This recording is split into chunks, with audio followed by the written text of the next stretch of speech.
snowstorm. I think it's already. Mine is either opening day of deer season or election.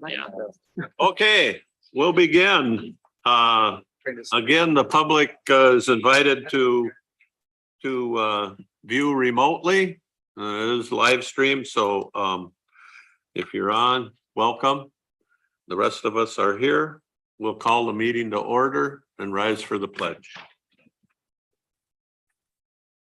I pledge allegiance to the flag of the United States of America and to the republic for which it stands, one nation, under God, indivisible, with liberty and justice for all.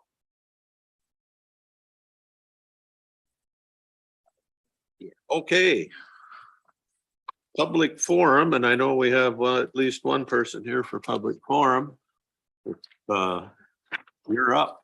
I don't really know how to address this. My name is Anthony Samuel, 7170 560th Rock Creek. This is a commercial district. It's the old city of Rock Creek with some big problems. The one I need to address happens to be jurisdiction on the county road in front of the properties on the south side and water control and icing. My intent is to prevent a child from being run over by a school bus, getting off or on this school bus in front of my property. I haven't discussed it with the school board why the bus stop has been moved, but I have witnessed buses dropping kids or whatnot in front of my property. So there is a property that is up the road, up the hill with massive, it's a commercial property with no gutters. And from what I've heard, the property owner may put gutters on and pipe the water to the gutter, the county's gutter on the road. So this needs to be addressed in some manner. I don't know who is responsible for setting policy. I'm hoping the council will take care of this and not just pass it down for the city of Rock Creek to deal with. That's it. Thank We're at you. present. I think I need to talk to Reese. So thanks all. Thanks. That's why I'm here. Thank you. Yep, thanks for making us aware. Anybody else for public forum? If not, we'll look at adopting the agenda. Mr. Chair, there's one addition, if we could add that to regular agenda item 4.1, insurance committee report and selection of dental insurance carrier.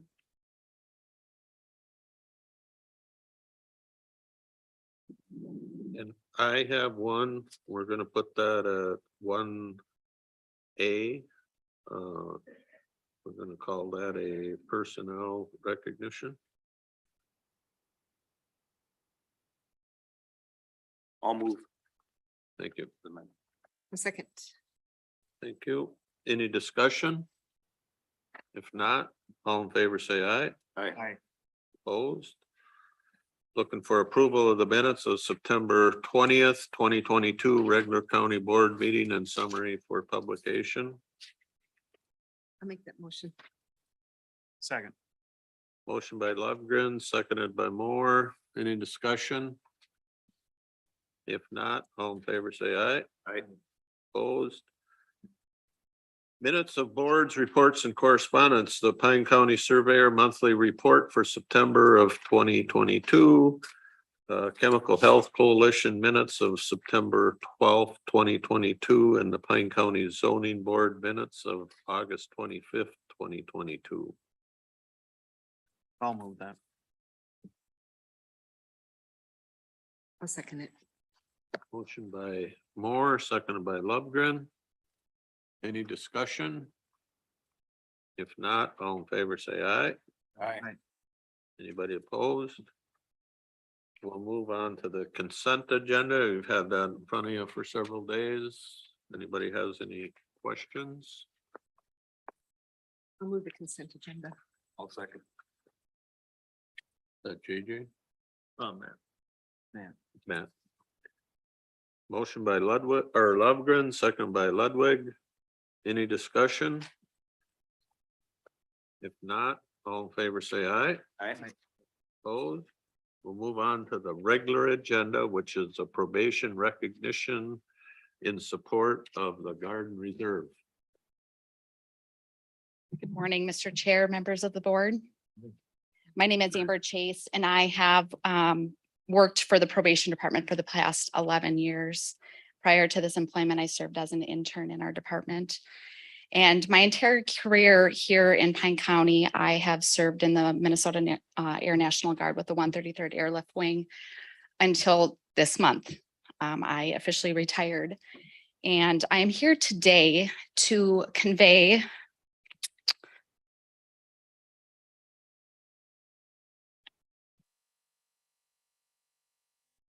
an appreciation for the support that I have received.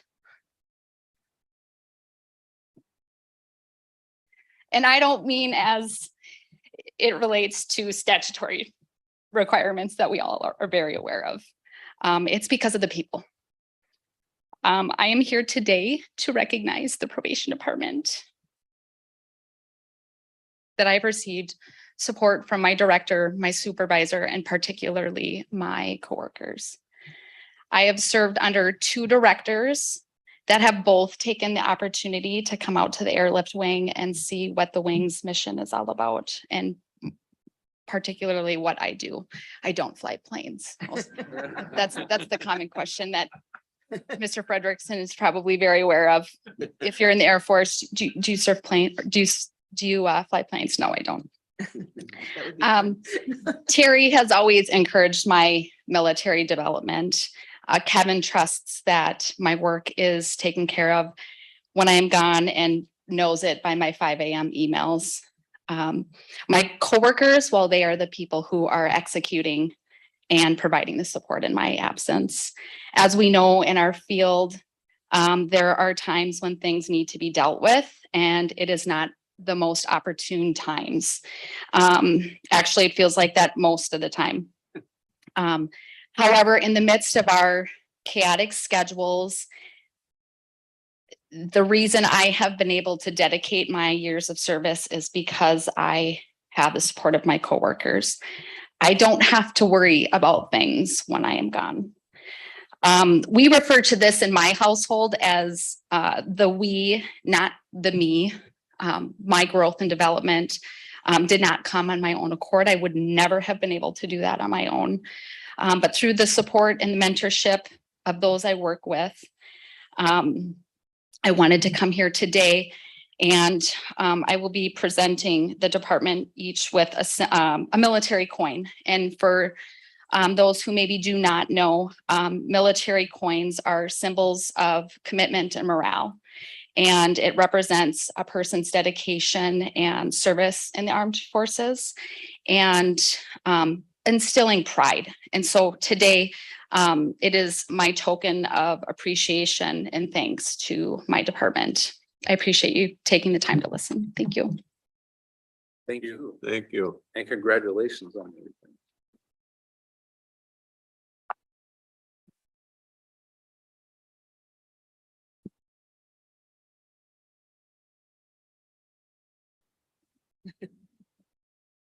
She's a good deal. Terry, do you want to say something? I do. Thank you, Mr. Chair. Real quickly, I did reach out to previous director, Terrell Arella, last week, and she wanted me to convey, some of her thoughts as well. First of all, I appreciate that Amber completed her 20 years. I quit after 16, so it was nice to go to a ceremony because I never had one. But she's second to none. I've probably told her this privately during evaluation meetings, but she's the best of the best in what she does here. And obviously, when I went to her ceremony a couple of weeks ago, you see the respect that she had for the military people that she worked for and worked with. And so it's so easy to support her. And Terrell and I both had the luxury of going up in an employer appreciation flight. Although when I went, the door didn't shut for a while, the green light didn't go on. And so I had to sit there for a while, and my anxiety got raised. But I think that might have been planned.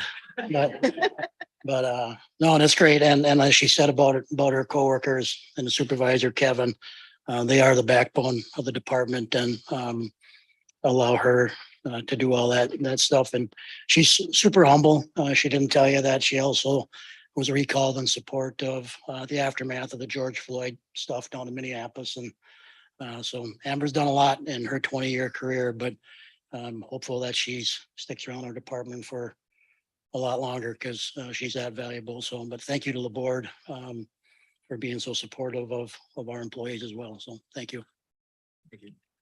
Thank you.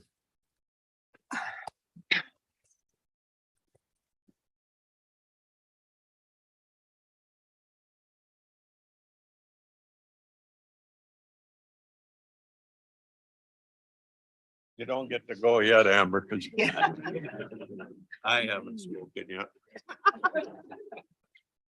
But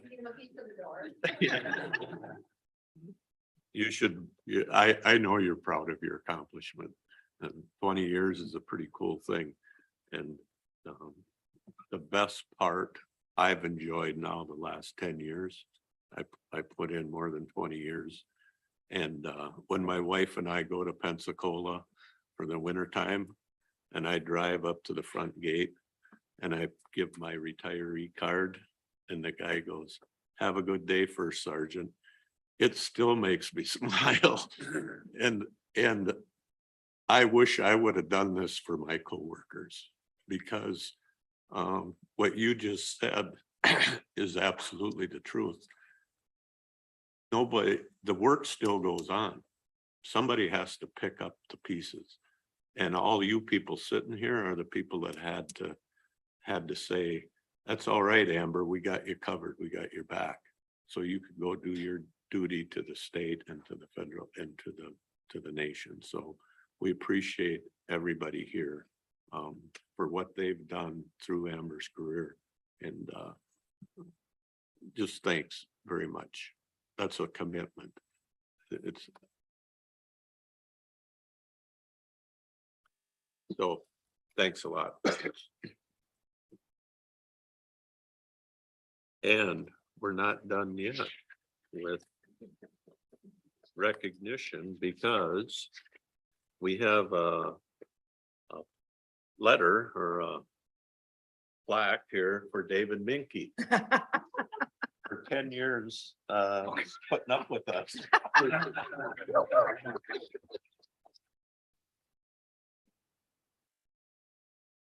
Thank you, David.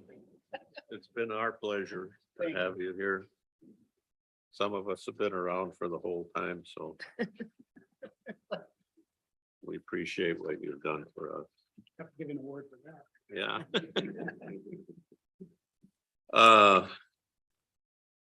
Kelly, are you gonna go through the audit? Not every page. Well, yes, there's only 164. Are you ready? No. Yes, so we'll talk about more fun things if you're ready. Yep.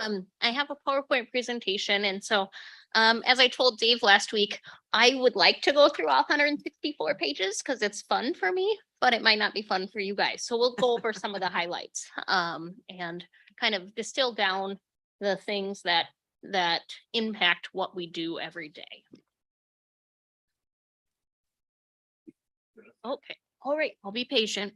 So I just want to do a quick overview of what is in this big old book you guys got mailed. I'm sure when your mail came, you thought, what the heck is this? And so the book is mainly broken down into 4 portions. So the management discussion and analysis, that's kind of the easy read. And that's the part that, if you have time, read that first section, because that's the kind of it's discussion and it's in layman's terms, and hopefully it's understandable information. Then you've got your basic financial statements. So your balance sheet, revenues, expenses, those types of statements, things that are required by, to be in financial statements, which are helpful to some and not helpful to others. You've got the required supplementary information. So this is kind of the meats and potatoes, not the meat and potatoes that you necessarily want, because it's more of the where did these numbers come from stuff. And then the other supplementary information is really more information that we're required to have in there. Some of it is about our fiduciary funds. So we hold money for others. Others is about like our federal awards and just other things that we have to include in our financial statements. And then at the very end is our actual audit, which has included our management and compliance report, which is pages 148 to 162. In that audit report, there's kind of two sections to it. One on our financial statements, and with that, we received an unmodified opinion. Later on in my presentation, we'll go through what that actually means. And then within the financial statements, they did note one material weakness. And again, we'll dig into what that actually means towards the end. And then the last section is on our federal awards. So we have to have what's called a single audit. So the auditors specifically look at our federal programs, a percentage of them each year, and review them to ensure we're doing what we need to be doing with the federal funds that we receive. With that, we received an unmodified / qualified opinion. Within it, it also identified 2 significant deficiencies and 1 material weakness. Again, I'll dig into what all that means in just a moment. On the financial statements, these graphs are taken out of that management discussion and analysis section. So they're just kind of nice to look at and interesting, I think. So these pie graphs show just where do our revenues come from. The bottom one is from 2020, the top one is from 2021. So it's always interesting to see just how do we pay for what we're doing? And really that's what that tells you. And so you can see a somewhat change from 2020. It's interesting to me because 2020, everything when you compare back to 2020, there's that big chunk of CARES funds that we spent during 2020. So it's always skewed slightly when you look at 2020 data because there was $2 million+ there that we normally wouldn't receive that we spent in 2020. Yes, Dave. And that shows up where on the graph? That shows up in, it has to be under the operating grants and contributions. Yeah.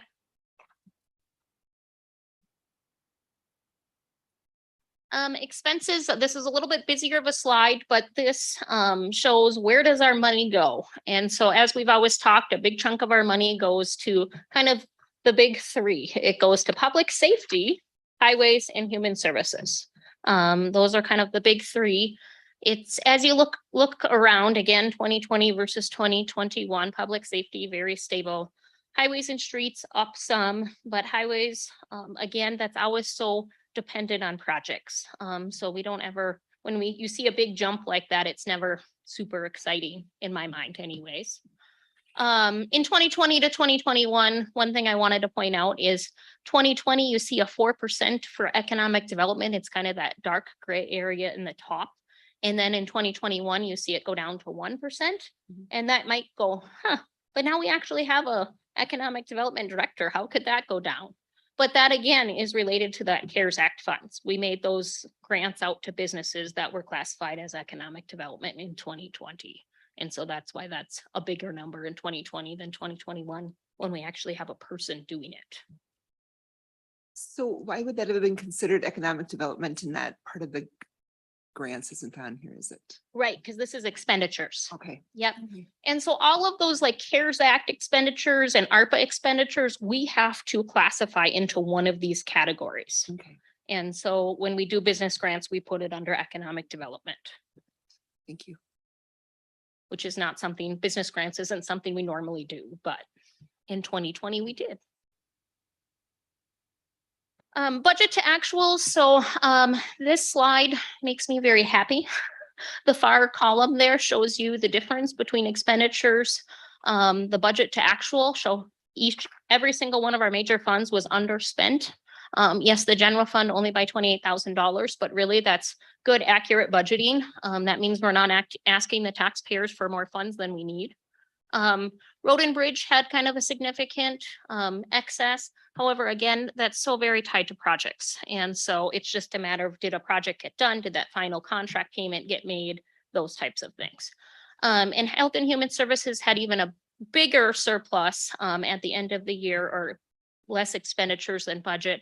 But in talking with Becky, that was just due to some social services changes with out-of-home placements and does not meet level of care things, and kind of all of those wild card things that we think might be worst case scenario. And then sometimes, rarely, they go better than what we think. That's good. Yeah. That's good. Yeah, so that's a happy slide. Actually, they're all good slides, really, in the end. Fund balances. So we always talk about our fund balances. So the money that we have in the bank that helps us operate or wait for the rainy day that happens. So top row there shows you where we started 2021, how much it changed, and then where we ended 2021. So again, all of our major funds, their fund balances increased. When you get to that far right-hand column, you might go, whoa, our fund balance decreased. Our overall fund balance decreased by $7.2 million. That's very concerning. But if you see my little star over there, our beginning of 2021 balance included just over $8 million sitting in our bank account that was used to pay off that bond refunding. It was just a matter of timing. We did the refunding in November of 2020, but that bond didn't get paid off till January of 2021. So really that shows we ended up very well in the end, even though that looks a little scary. Kind of in the bottom section there under the double line shows you the restricted and committed funds in each of those, the assigned funds, and then the unrestricted. In the general fund, when during our budget talks, we had talked about restricted and committed funds. So those are things that come from statutory requirements or donors. So like people who make donations and they tell you, I want these funds to be used for the K-9 program. Or our gun permits or our recorder funds, those types of things. That's what the restricted and committed is. Assigned, so those are things that where the county board has made a decision to assign the funds that they want to hold these out of the unrestricted balance. So like in the general fund, most of that is the jail canteen funds. When you see road and bridge, health and human services, and land, all of their fund balance is considered assigned, because they're assigned for that fund purpose. So in those other funds, you don't have unrestricted, unassigned, because again, the money in those funds should be used for that fund, why that fund exists. So the general fund has that nice balance in the unrestricted and unassigned. I am going to kind of break that down a little bit next to show you where we are. Because if you think back 10 years ago, we were sitting in a really kind of honestly scary place. This shows you in 2011 on 12/31, we had just over $800,000. And so if you think about that as really a cash flow number, that is how much money we had to make our weekly payroll, our weekly check runs. And that's where we were, which is, I mean, in today's dollars is very scary because every 2 weeks our payroll is over $600,000. And every 2 weeks or every week we have well over $200,000 worth of checks we cut to vendors. So if that was our fund balance currently, we would be in a really bad spot. But thankfully, the board has made some very tough decisions over the years and had some levy increases that maybe were greater than what we wanted to do, but we knew we needed to do them. And so with that, you can kind of see the history of how we built that fund balance back up. Back in the day when I think it was probably about 2013, when the board kind of took a step and realized this isn't where we can be. This isn't okay. The board set a board policy that they wanted the unrestricted fund balance to be 20 to 25% of annual expenditures. And that's been the goal. That's been the where our eyes been on the prize. And it took us a while to get there, but in 2015, we finally kind of jumped over that. And we've been pretty stable since 2015, honestly, when you look at the percentages. 2021, our fund balance did go up slightly. The percentage went down just because our expenditures are slightly higher now. But we are sitting nicely within our range, our goal. What does the state recommend for a fund balance? So the state recommends 50% or even 5 months of expenditures is another calculation that they always offer up. Which, I mean, that would be great, but is that attainable at this point? We would need to do a lot of work to get there. And so we're working towards that, but first let's meet our goal, small and steady. 2013 was the year. I think 2013 was the year where we had the come to Jesus moment of, okay, we need to do something different. Moving on, cash and investments, just to give you an idea of what monies we had sitting in our accounts on 12/31. So this is kind of the breakdown of where our money sits. Magic, I always have to explain what that is, even though it's always super fun to get magic money. It's not as exciting as you'd think, because magic just stands for Minnesota Association of Governments Investing for Counties. So when the state sends us money, it goes into that account in the end. You can kind of see the breakdown of different investments that I've got going on. Deposits is literally just what money is sitting in our bank accounts. And that's been a little bit interesting. If you look over the last several years, the balance between our deposits and magic has changed. If you look at 2020, for example, magic was paying a higher interest rate. So I didn't have it sitting in our bank accounts. I had it sitting in magic. But in 2021, we have a bank account, a money market account at Stearns that was paying a higher interest rate than magic. And so most of our money was sitting at Stearns Bank. So it's just kind of a movement of the money to see where we can get the most bang for where our money sits. On the right-hand side, I find this is an interesting just tidbit of knowledge. So 2018, we had $158,000 of interest. 2019, my first year as auditor treasurer, I did a lot of that money movement around to make sure that we were getting as much interest as we could. And interest rates were really good in 2019. So we had a super nice interest earnings. But then we all know 2020 hit and interest went way down. So 2020, the first part of the year was okay, and then it was essentially non-existent. 2021 again, did as much as we could with earning interest in our allowable places we can invest money, but it came out really poor. But now in 2022, we're back to kind of fun zone in my mind. There's some nice investments out there at really nice interest rates that we can invest in, and so I'm able to take some of those opportunities, and we are able to start to see those interest earnings ramp back up. And when I presented the 2023 budget, you had seen in that line item for interest revenue, I had bumped it back up to, I think, 200,000.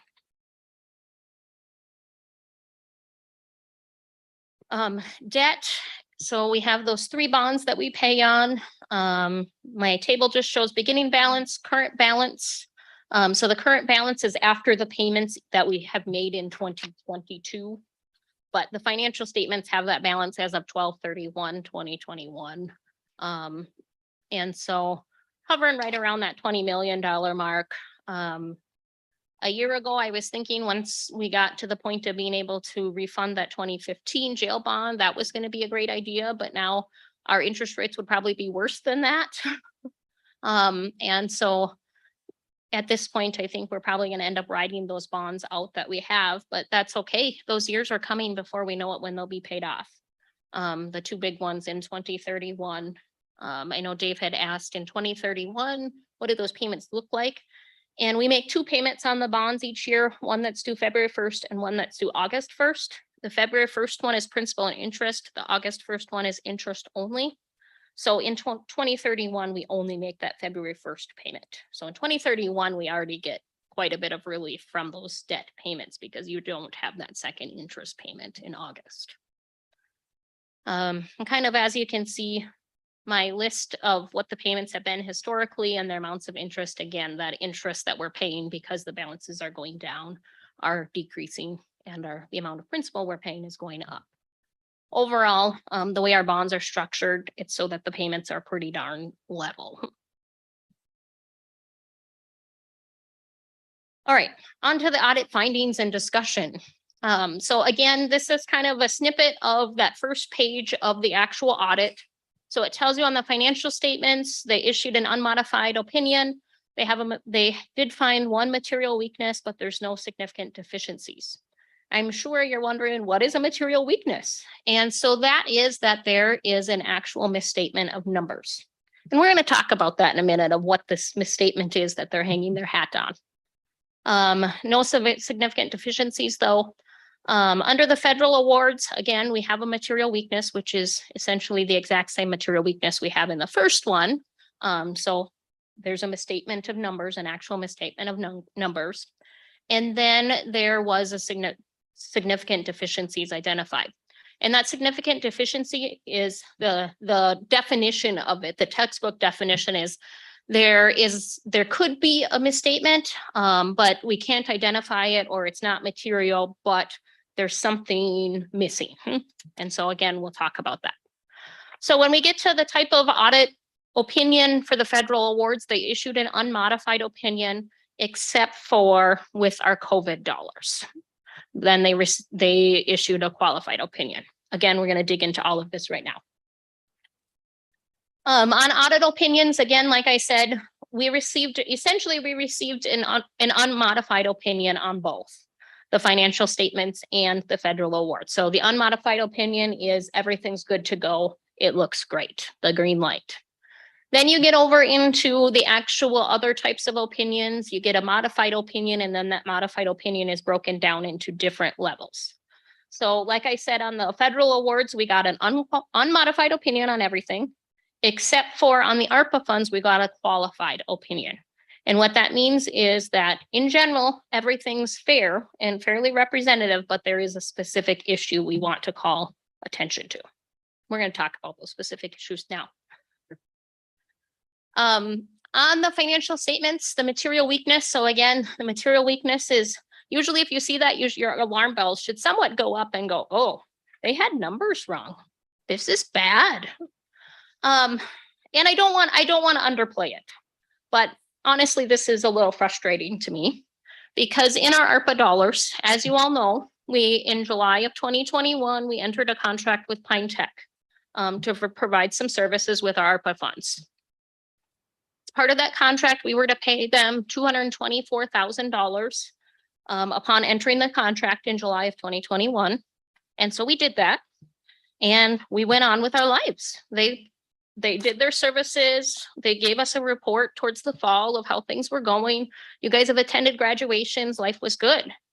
However, then here come the auditors and they go, wait, this contract says that they have till 2024 to spend these dollars. And I said, yep, they do. And they said, but you're listing them as an expenditure. I said, right, I wrote a check.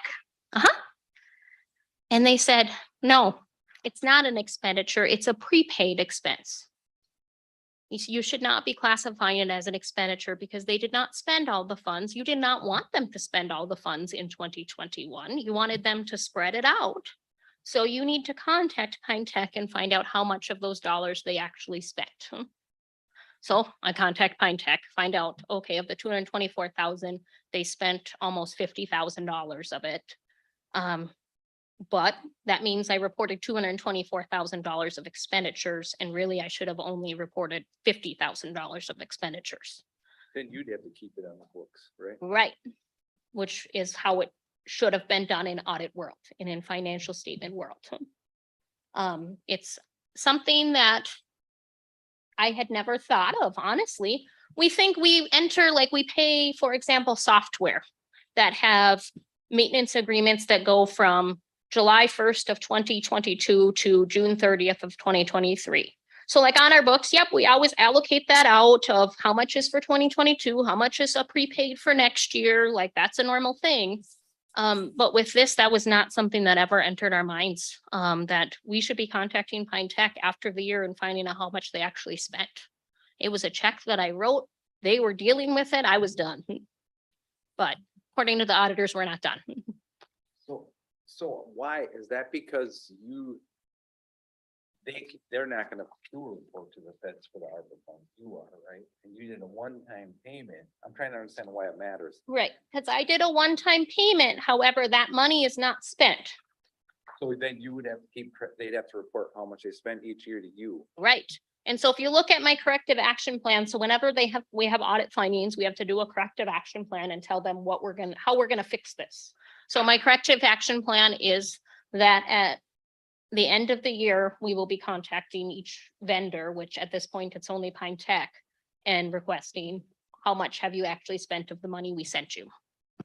Because now we've actually sent them a total of $448,000 because our second payment to them was in July of 2022. So we're the watchdog on the dollars. Right, because it was our dollars to start with. Yeah. But I think in our reality, we were always watchdog because we always got the information from Pine Tech and I would have done it the exact same way. It's out the door. I spent it. I wrote the check, I'm out. Yep, yep. Maybe Yeah, and with the fact that they give us their updates so that we know how much that money is spent, you know, I mean, we are watching it and seeing what's done with it.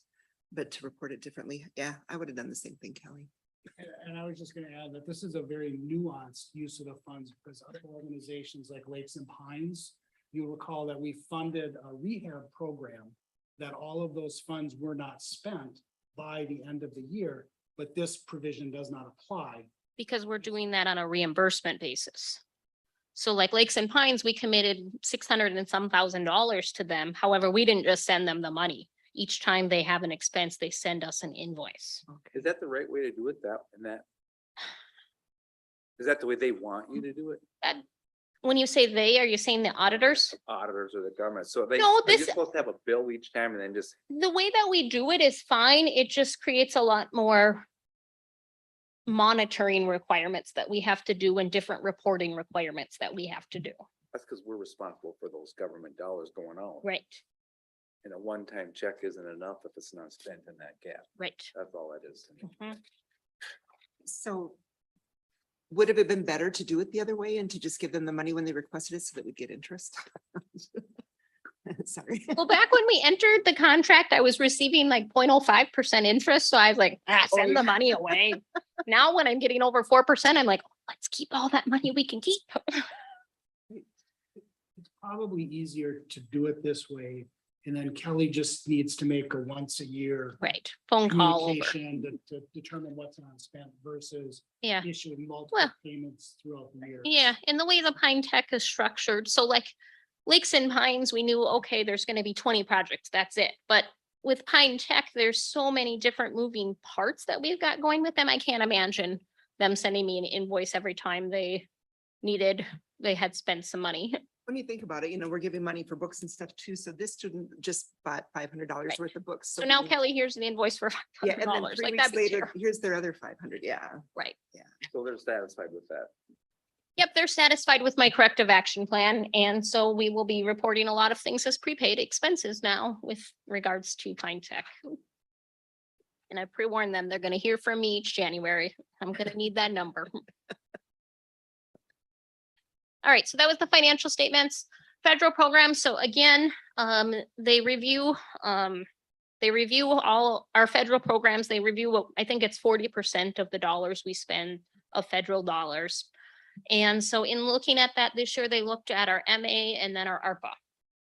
And so on the MA stuff, they reviewed 40 eligibility case files.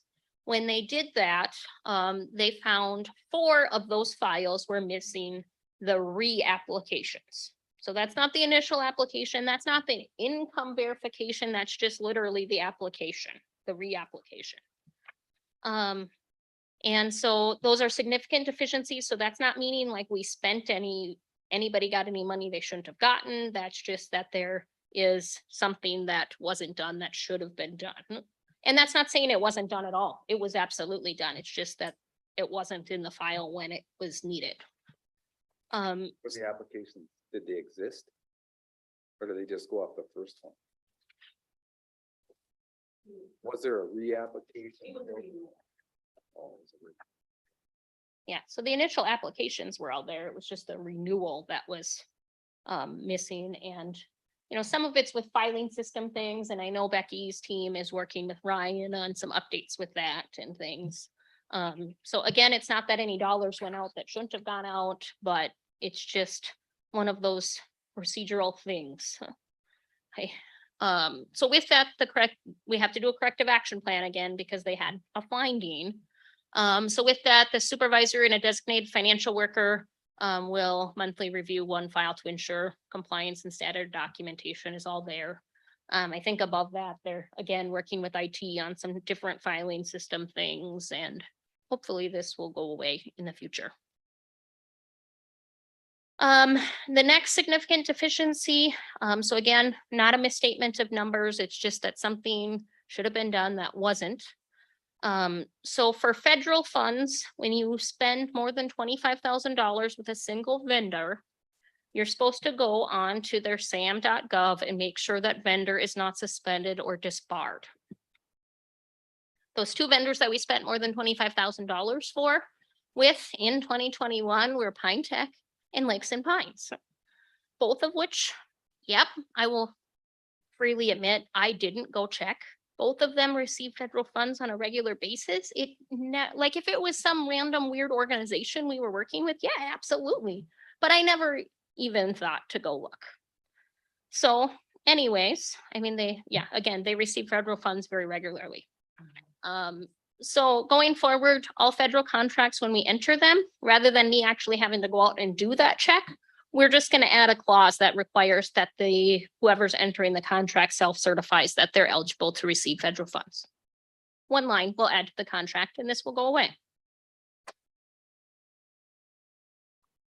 All right, so our last thing, audit finding. So again, federal programs, material weakness. So this means that there's an actual misstatement of numbers.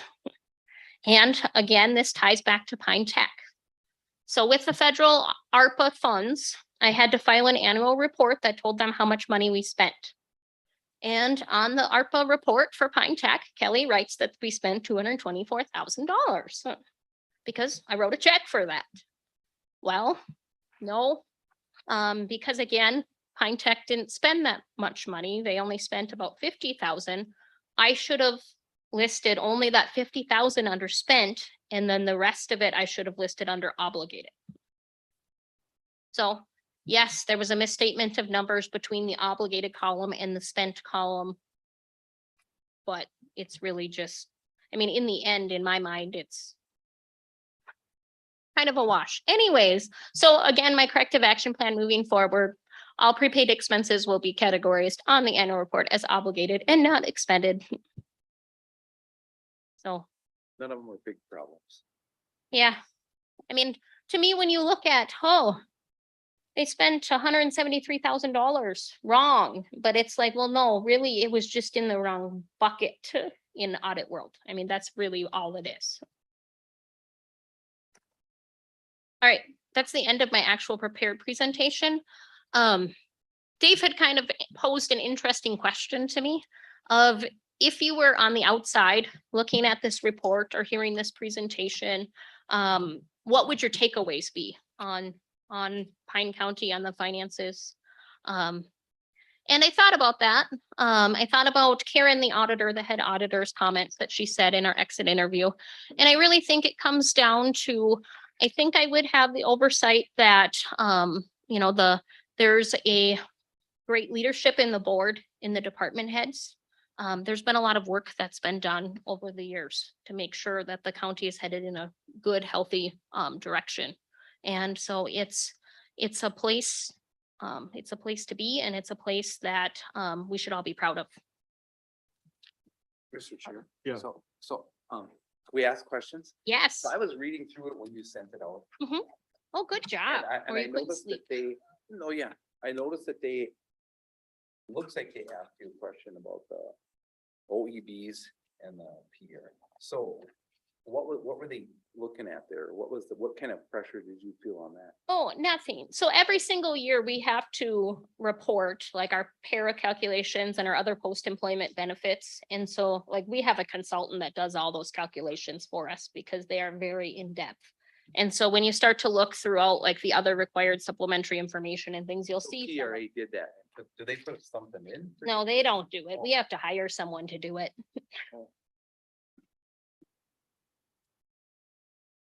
So is there something we should worry about on those? I always bring it up and I know it's just because it's an expense to me that sits there. It's something that you can worry about as much as you want. Your worry is not gonna change a thing No, because para is 100% driven by state law.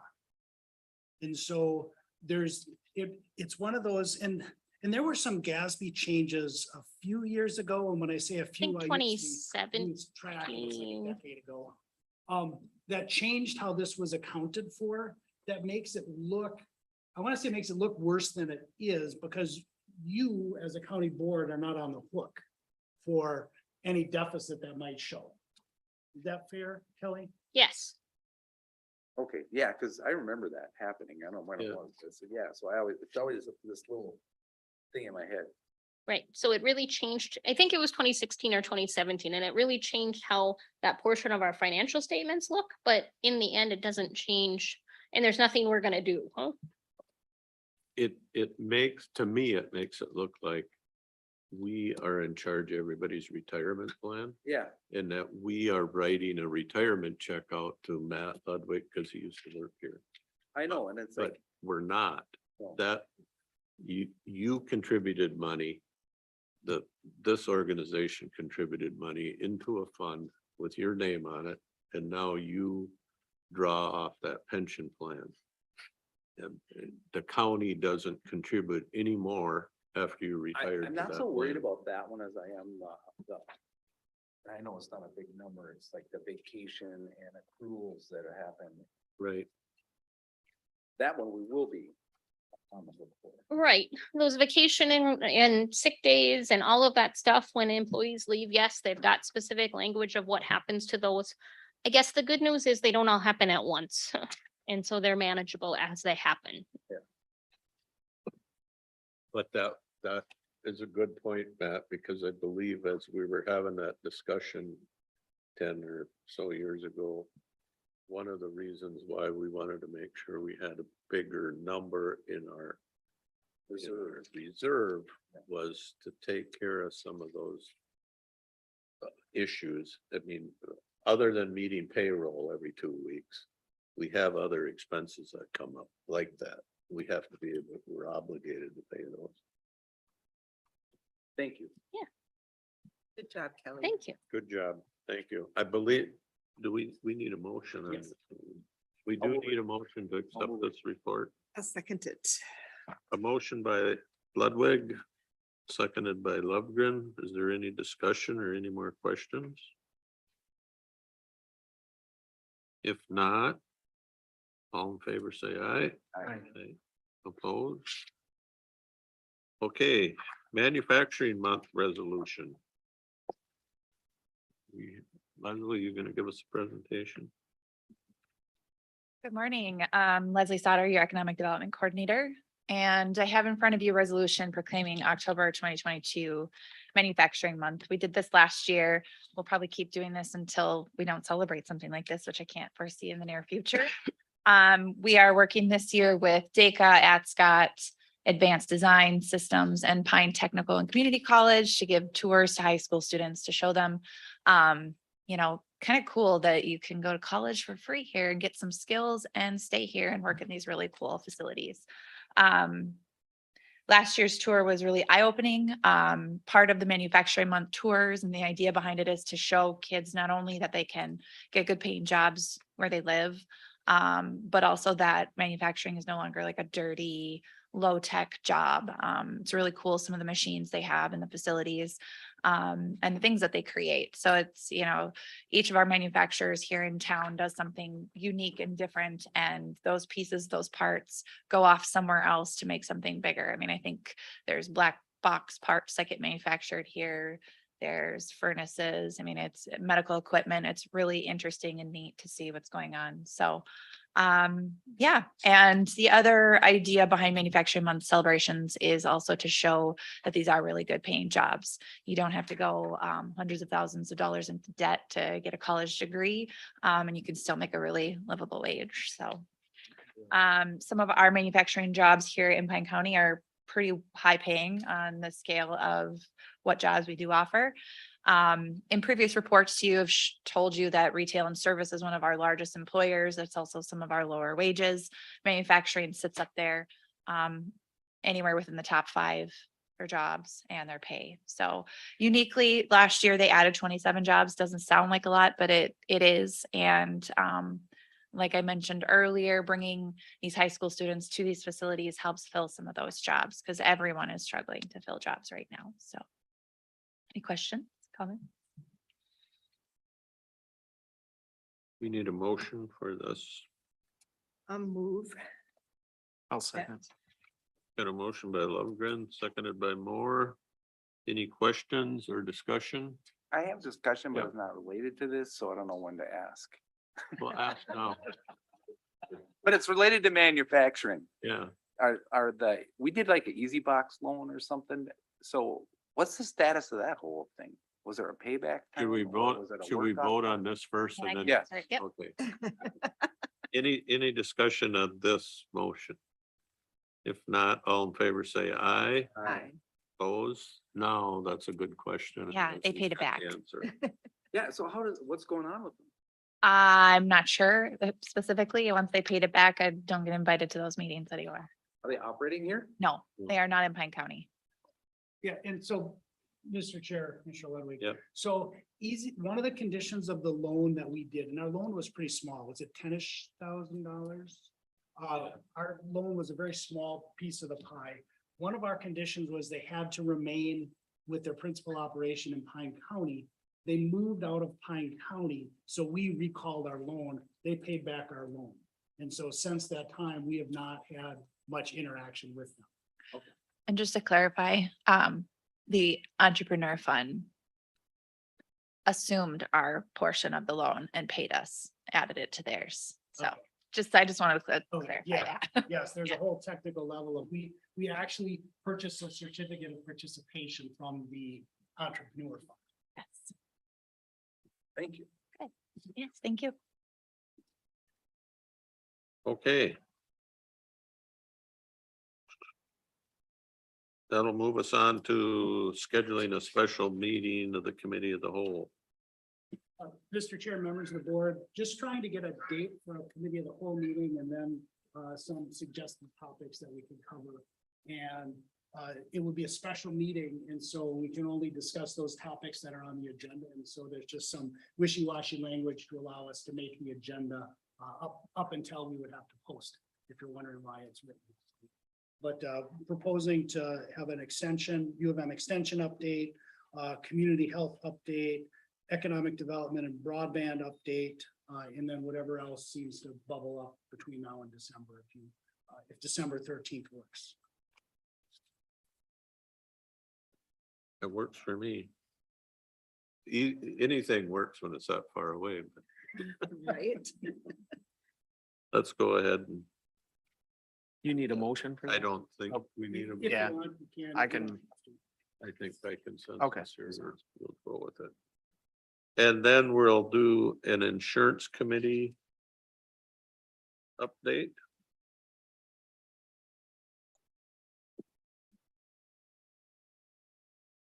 Who's gonna give that? Jackie, do you want to maybe just overview where we are and what we're looking for today from the county board? I sure can. Can you hear me okay? Yes. Clear. Great. Mr. Chair, members of the board, today we have to make a decision for our 2023 dental carrier. And Justin, our insurance consultant, has gone out to the market and obtained several bids for new carriers. So what it comes down to, we really have two viable carriers for 2023, and we need to make that decision who we will move forward with today.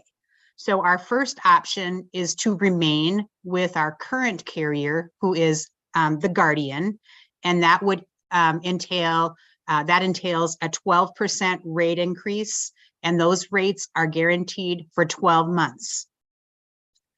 Our other viable option is to change carriers to the Reliance Standard Company, and those rates would be 7% higher than the Guardian renewal. And those rates would be guaranteed for 24 months. So they would not increase for 2 years. If we decide to change to the Reliance Standard, we should be aware that Justin did perform a network analysis, and there would be 4 dental offices in the Pine County area that would no longer be in network. Otherwise, the network with Reliance Standard is comparable to the Guardian. Regarding the benefits between the two carriers, the benefits are really the same. So we would not lose anything in benefits. We did poll the insurance committee. We asked them via email to vote for a carrier. And I believe we are deadlocked. So, so I guess the decision, is yours. And Mr. Chair, just one more note, that dental insurance is 100% paid for by the employee if they select to go to get dental coverage. There's no county money that pays for dental insurance. I like, I'm nervous about, losing 4 dental clinics. Right. You know, and a lot of employees go to the dentist during lunch, you know, or they make their appointments during the day so that they don't have to take so much time off from work. So, yeah, I like the Guardian too. This day. I say you stay, I don't. Who wants to drive a long ways? Convenience, right? Right. The dollar amount, how much difference is it? For the employee, yeah, I mean, one's up 7% more than Guardian, is that with the 12% increase? So it's about a 5% increase. Correct. The Guardian is about 5% more in 2023. And then Guardian's rate would be, if we go with Guardian in 2024, they would propose a new rate. And Reliance has included a 7% increase, and they have guaranteed 0 increase in 2024. So their rate would be flat.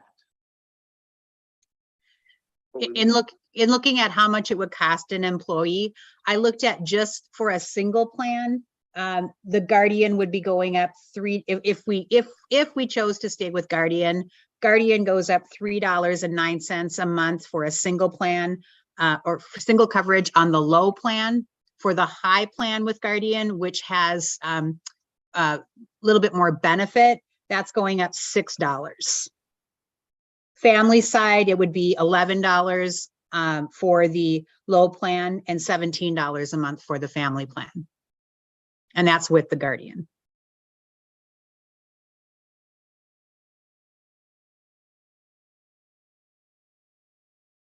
That for offices is a big thing. For offices not covered in this county is a big thing. There's only 5. Yeah. I know one of them was in Kmart. So it's not like you're gonna necessarily run there on your lunch break. We were in that meeting and we had one of the employees was at the dentist at that time and she said, these aren't covered. So I mean, that's one of our employees right there that was at the dentist and that one wouldn't be covered. Oh, okay.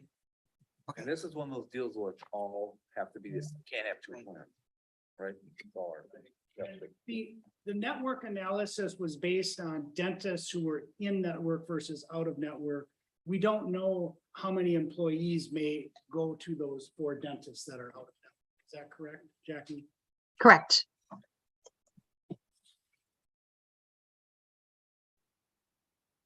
So usually when there's no clear, easy decision, it's up to the board.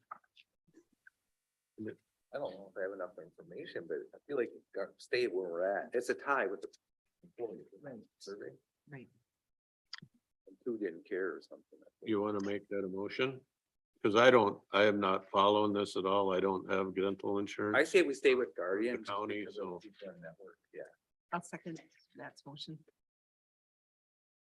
Is there any discussion? Got a motion by Ludwig, second by Lovegren to stay with the company that we still have, or that we presently have for dental for the employees. Any more questions? If not, all in favor, say aye. Aye. Opposed? All right, thank you. Thank you. That brings us to the updates. Willow River Transfer Station. Several of us were there.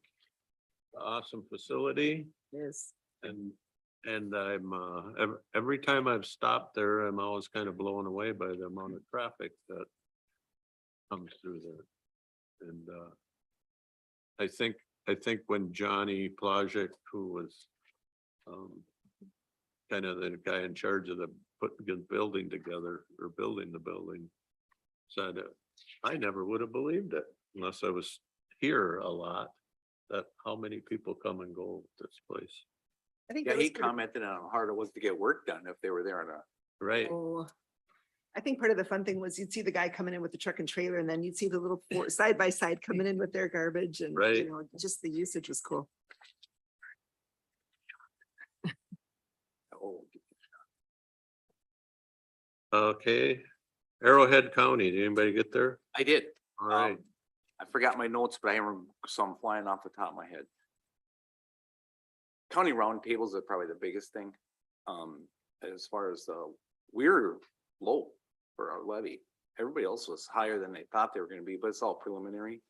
Some were really high. Then the legislative update. Well, John Ungaro gave, the highlight of that is the talk down at the state is they believe, he's pretty sure there's gonna be a special session after the election. But it's only gonna be for one item, and that's gonna be the bonding bill. So could that change? Yes, but right now that's on the table. And that's probably the most important thing we covered in the meeting, but thanks. NACO broadband, So NACO has come out, or the FCC has come out with their mapping to show who's got broadband where. And the issue with their mapping is if my neighbor has really good broadband, my whole area is listed as having really good broadband, even though mine is not good broadband. So we have the opportunity to go in and fix their mapping according to the study that we had done by Hometown Fiber, which is really good. So the question is, who do we want to go and to do that mapping? They've got the guidelines on how to do that. They talked about having GIS involved with it. You know, I think it's going to be a big job, and we got to figure out how we want to handle that and who we want to put in charge of who's going to be doing the corrections on their mapping, because I think it's going to be pretty bad. yeah, go ahead, You can Matt. go Go first. ahead. Oh, is that mostly rural with it, where you're coming down a copper and, that's the way it was for me, or what, or where, how's that, why somebody gets better service than others? Well, they get their information from the providers. So if the provider says, oh no, we've got really good, like my road, I've got the box at the end of our road. So that person that's right next to it probably has really good Are broadband. you on copper? On the phone line? Yeah, no, yes, probably. It's. That's the problem, Yeah, because if everybody's So- on it, just, right. And so when we moved, they changed this down to 10 or 10 megs, where we were at 40 supposedly before, but we really only had 7. So, I mean, that's where the problem is they're saying, oh, you've got 40, but I didn't, and then they're going to drop you down. And so on a good day, maybe I had 7, but on a lot of days I have 2. So, but I'm going to be mapped as probably somebody that has good broadband. And so that's going to be countywide. I think it's going to be a big process. I think what's it's, ECE doing with it? well, I think there's 2 issues that we have to worry about with that mapping. One is if they ever release the info of who's getting the border to border grants, it will significantly change the landscape of Pine County potentially. It won't do it overnight, but the potential's there for a huge, huge change. I think the question is, Terry, do we wait for those grants? Because they were supposed to come out now. Mhm. So I don't I think we can want to see. wait for the grants. I think we want to get the mapping corrected. So then, in my mind, that mapping is something where somebody's gonna have to do some door knocking. Well, no, because we had Hometown Fiber did all of that. So we've got all the information from Hometown Fiber that we can, and even if we just use that information and upload it or get that information corrected on the FCC's page, I think it'll make a huge difference. And did they do a lot? They did a lot of I that. did a stuff lot in of their driving videos. around, I Yeah. know, but I don't know how granular. I don't know. I'd have to look at that report again. Yeah, and I believe that they got very granular with the service Mhm. down. I don't know that I can sit here and say every single household in Pine County, but I know they got down much more detailed than the census block, which is what the previous measurement had always been done on. So we'll follow that up. Okay, thank you. Okay. Then what we, Snake River Watershed was canceled, but the One Watershed, One Plan meeting was held. It was a good meeting. So the big controversy was they went through, we had the public meetings and then a lot of people gave public opinions. And so they talked about what the public opinion was and then how they were going to correct it. And one of the ones that Bowser gave was pretty much everything that had Mille Lacs Band was taken out. And we got a lot of that put back in. And so we've got the final plan. We just got the draft, I think yesterday afternoon. I just saw it this morning from Deanna. We will have that at our next board meeting because we have to approve that. So we'll have the full plan in our hands for the next meeting. Oh, go ahead. I'm just gonna add a little nuance. You don't have to approve it. Right? You could reject it. And there are some counties that have it on their agenda today. So we will know today what, for example, Mille Lacs County is doing. And then there's a big question of if all of the counties don't approve it, what happens? Then they gotta go write a new plan. Well, and a lot of it, Bowser tells you what you can or can't do, and they'll say, I'll keep using Mille Lacs Band because that was a big issue. Bowser is saying if you don't have Mille Lacs Band, I don't think that we're going to fund you. And so then it would be right back to where the counties are doing all the funding. And that's not what we want. We want to have it where the state jumps in and they do their share and treat it like all other watersheds. So getting it to where Bowser wants to have it or needs to have it so that it will be passed, that's another big one. So they have quite a few comments on there that needed to be done a little bit. And there is a couple counties that definitely just don't want the Mille Lacs Band involved. Well, the Lower St. Croix plan, of course, we have been moving forward. Actually going into our second year now of doing projects. So there will be a next meeting, there will be some work that we'll have to approve because of the way we are organized as a collaborative yet. Which every meeting we have to make a decision leads back to the discussion. Why don't we just become a entity and be over with this stuff so we can just move on? But that's going to take time. So that takes an hour out of the 2-hour meeting. Every single time it seems like rehash the kind of the same thing. So the technology committee report is a lot easier because that was canceled.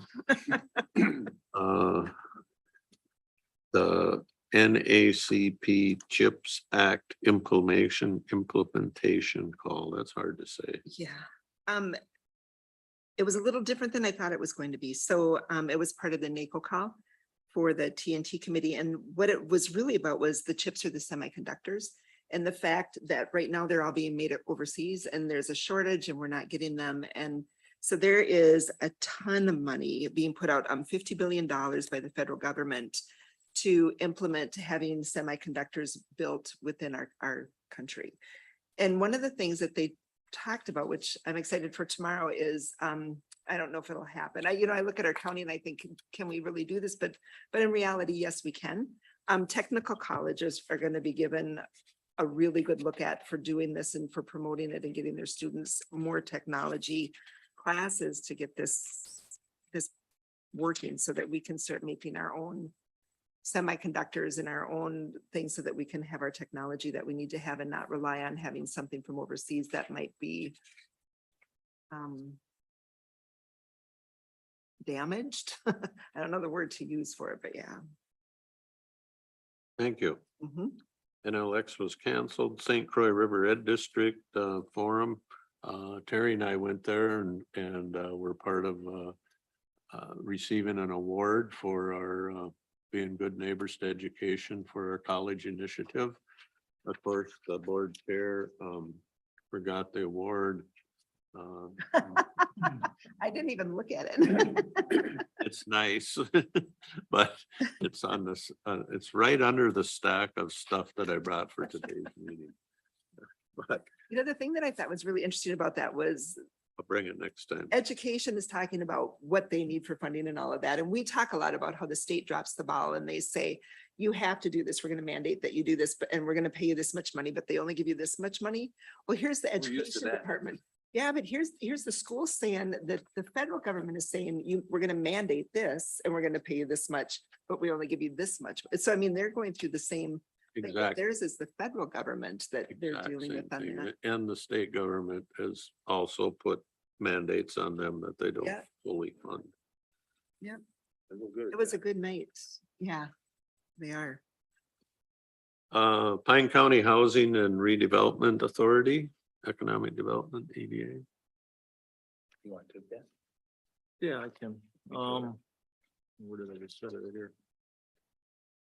Yeah, a few things, I guess. They voted to accept the financial and management reports that were presented. Little discussion. They're gonna meet soon and talk more on some energy savings for the properties, lighting and an energy audit. They reviewed their bylaws. They have no recommended changes.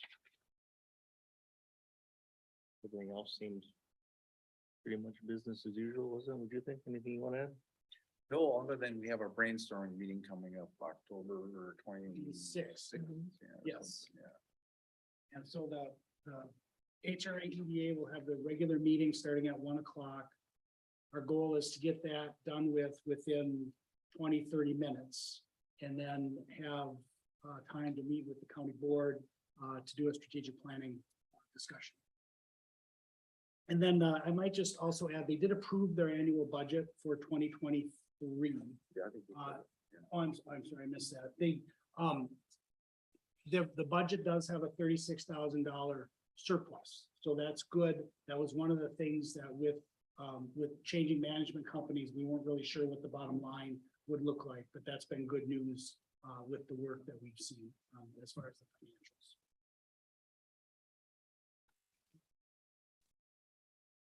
Housing meeting, is that open to public? The what? The housing meeting we just all were discussing is open to the public? Yep.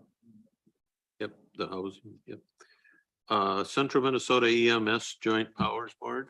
Yeah, I went to that meeting. Yep.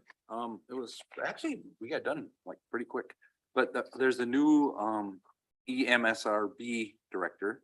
Nice young guy with a lot of energy taking over down there, and I think that's gonna change from what was there. He's not entrenched. He came from Illinois. He had a pretty strong background and stuff. Dylan Ferguson. And then of course, there's a new medical director and all that, Dr. Tang, and he was there, reported right away. He's supporting the Narcan program real strong because they have a big uptick over there too. The Narcan grant ran out at the end of September. So she loaded up. So she bought 500 doses with before it went out. So if that runs out, I mean, if that volume runs down until we get it figured out, we're gonna do a new grant. They were approved to use the TLC grant to purchase the naloxone. Other than that, it was a pretty quick meeting. All right.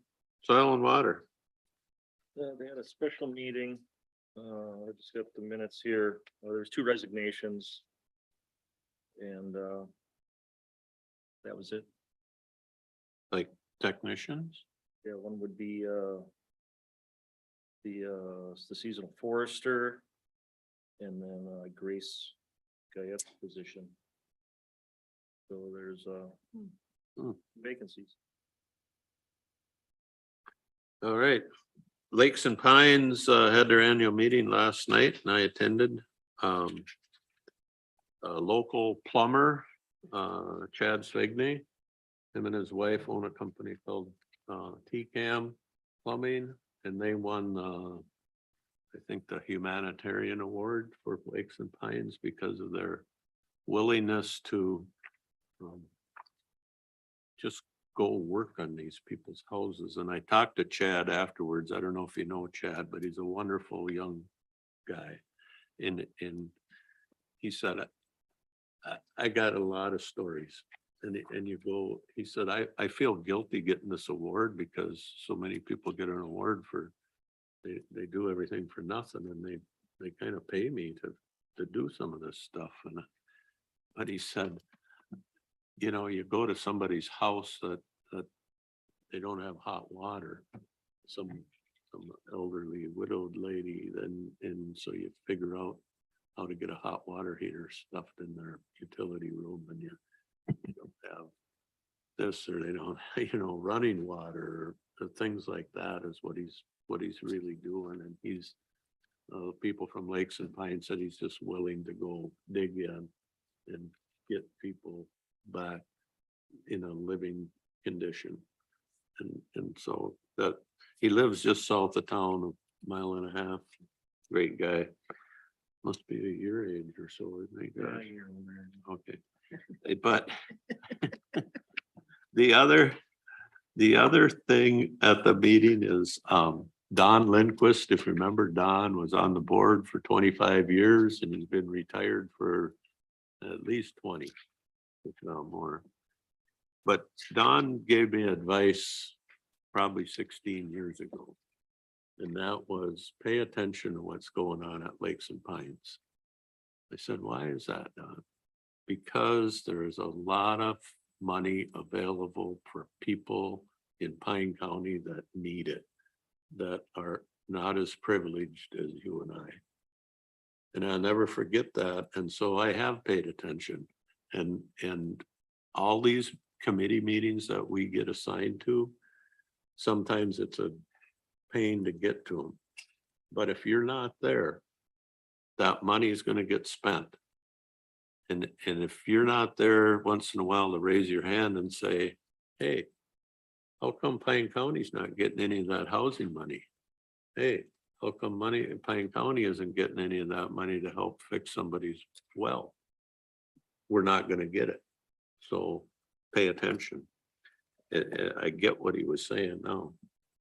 So, yeah, Mr. Chair. Yeah, So they have a sewer update loan program, and we have one too. we have one. But they don't work in conjunction, do they? Yes. Oh, they do? So each year we get money from MPCA for low income septics along with our regular septic loan program. And so that's actually our money that they run their septic program with. But we have two For low programs. income, right? We have the two different programs, but the one is our funds that Lakes and Pines administers the program for the low income. Oh, okay. Well, thank you. And we have a new director, Denise Stewart, who was an administrative assistant, and she moved up. So this is her first official month. She's very excited to be there. She's a very, very smart lady. And I will do good. Mr. Chair, Yes. she's going to come to the November 1st county board meeting to introduce herself, make a presentation on what they do, and obviously take questions from you. How many years did Bob carry or run that place? 25, long time. Did a great job. And he was there last night, so. And then there's a thank you card from Larry and Heidi Pagonis, if everybody wants to take a look at that. Any more business we need to take care of? I have some others. Yep. We have started a child care group. And so it's going to be kind of like the broadband group, but it's doing a in-depth study to figure out where we need daycare and how we need daycare. We've lost teachers because their daycare facility closed. We have a really lack in daycare. So we had our first meeting, and I'll be honest, I was a little lost, realizing how bad we do need daycare and what we're setting up. And so it was interesting. We had like the city of Sandstone was there, the city of Hinckley was there, a lot of community members. So Leslie did a really good job putting together a group that was going to work on that issue. So thank you, Leslie. It'll be interesting to see how that goes.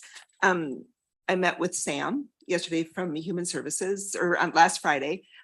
She was preparing me for the Shack meeting that's coming up and where we are at Pine County and what our needs are. And she gave a really fun information about Blue Zone. We've had that meeting. How long ago was that? That was a long time ago. So we now have where they're gonna come in and they're gonna do an in-depth study of Pine County to figure out where we're at and what we would need to do and that type of stuff. So there's gonna be more information coming out on that. And then she's also been working on I had talked about with Shaq, they're talking about how are we gonna redo healthcare because it's changed so much in the last 25 years. And I think it was that long ago when they decided what healthcare was gonna be. Yeah, so thanks. We have some really amazing employees here, just as a shout out. And then I did the 4-H with the Mille Lacs Band and that went really, really well. We met with the coordinator for the Hinckley area, the Pine County schools. And there was a lot of excitement that went on there. And so when we ended the meeting, we're going to be having another one coming up and Harry, the district manager or the district supervisor is going to be coming to that one, they hope. But in the meantime, Jan is going to go do some in-person observation things where she can go and watch how they work with the kids, what they do with the kids, how the kids work to figure out how we can work together with them. But it was, they're excited. So that was good. So can I go back to the childcare? Yes. What's so bad? Is it bad because we don't have enough? Or is it the type we have? No, we Are they don't still have doing enough. it? We still have in-home. Yep. And then we have They have Becky. some commercial too, right? Or a separate building they can parents bring their kids to. Yep, we do. There's one right there. Big Sandstone. Yep. I don't know how many there are throughout the county. I don't think she can get all that stuff at some point. She could, yeah, but not off the top of her head. Do you know all the, do you know it? Okay. So, but yeah, we're really lacking in daycare. So, which is affecting our workforce. Yes, so we do have a couple childcare centers in the county, one in Pine City. And so if you are looking for childcare in Pine City, you may be okay because of the childcare centers and the in-home daycare providers. Or if you go to Hinckley and North, you may not be as okay. So I know there's rumblings and talkings of opening childcare centers specifically in Hinckley and Sandstone because that has been a barrier to hiring and keeping teachers on board is that there's no childcare. Was there anything happening in Duquette or Carrick or whatever? Yes, that individual did. We went back and forth with that individual and they are exploring their You options. still interested? Nice.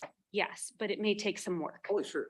And the difference between a childcare center and in-home daycare providers, I just want to explain a little bit, is that childcare centers themselves are licensed by the Department of Human Services at a state level.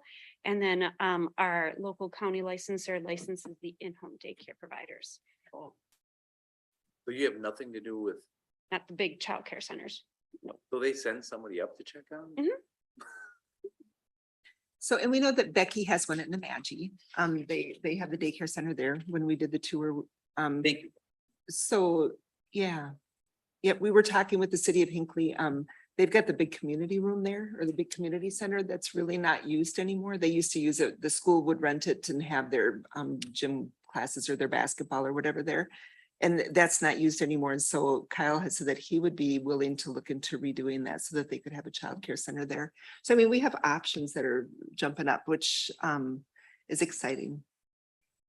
We can help our workforce. It's going to be a win-win. Thank you. Anything else? If not, we'll declare this meeting adjourned. Have a good week.